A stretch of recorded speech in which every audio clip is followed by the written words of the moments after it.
So Penelope here, this is my ball python, ate on the 31st of December. I haven't fed her yet because she was in shed. As you can see, she just shed her skin right there and she made a nice mess. I hope you guys are not eating right now. I don't think I've introduced you to her yet. She is about close to 2 years old, 1.5. She was born on April 2016. That's right, 2016. And as you can see, she is looking at the date and wondering when is her next meal. So because she just left me a big surprise, we're gonna be preparing her food for tomorrow. So let's put her into her clean enclosure. Come on, girl. No, you're not coming out. Stay in your tub. What are you doing? Come on. Yeah, stay there.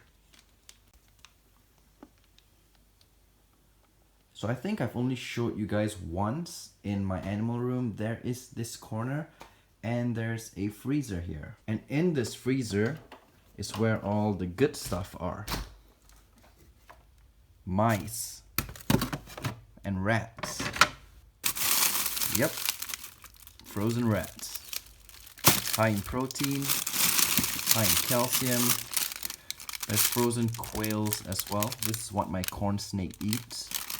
But for Penelope, we're gonna be giving her a medium rat. I used to breed my own rats, but the thing is, they smell so bad.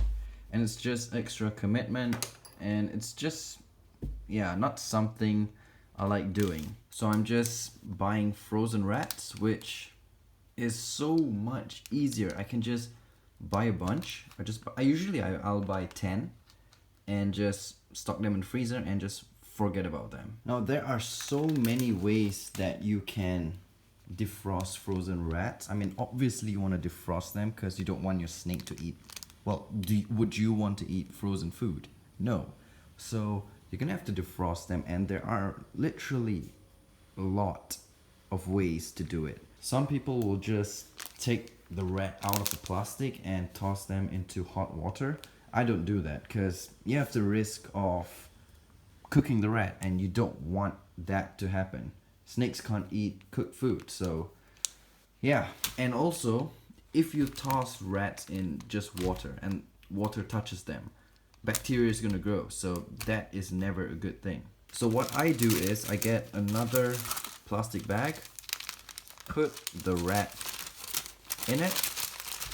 Oh yeah, my hognose Pissy is due for a feed as well tomorrow. Elvira too, but she's in shed, so I'm not gonna attempt to feed her because there's a possibility that she won't take, and I don't want to waste a mouse. Right, so let's get Pissy's mouse. So which one shall we get? Yeah, this one looks alright. Actually no, I'll take this one because it looks slimmer.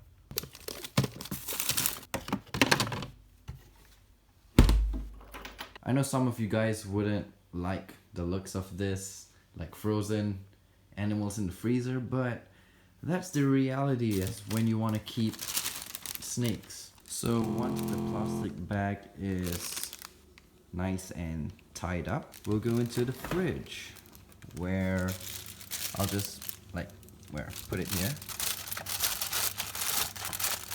Okay, so we will come back tomorrow and continue the thawing process. The next day. So it's been about 10 hours now, and the rats are definitely defrosted. They're really soft and squishy. So mice usually takes about 3 hours to fully defrost, and a medium rat like this will take about 4 hours. But usually I like to leave them in the fridge for at least 10 hours, 10 to 12 hours, so it'll be guaranteed that it's fully defrosted. Now we're gonna get the water boiling. Oh, it's already warm. So you're gonna pour your warm water. Yeah, it's perfect. If the water is too hot, like if you just boiled it, you'd want to mix it up with room temperature water because you don't want it too hot or you're probably going to cook your rat. This water has been boiled for a while now, so it has cooling off a little bit. It's hot enough that I can leave my hand in without getting burnt, but warm enough to warm up the rat. So usually I leave the rat in for about 20 minutes, half an hour to 45 minutes, and I cover it up so the heat doesn't escape. Moments later. Now all you gotta do is take the rat out of the water. Dry them off if you need to, because sometimes water can get through the plastic. That is pretty much it. Now you just leave the rat in with your snake and she should eat it. This is why her name is Pissy, because she's always so pissed off. See? Come on, it's a rat. It's a mouse.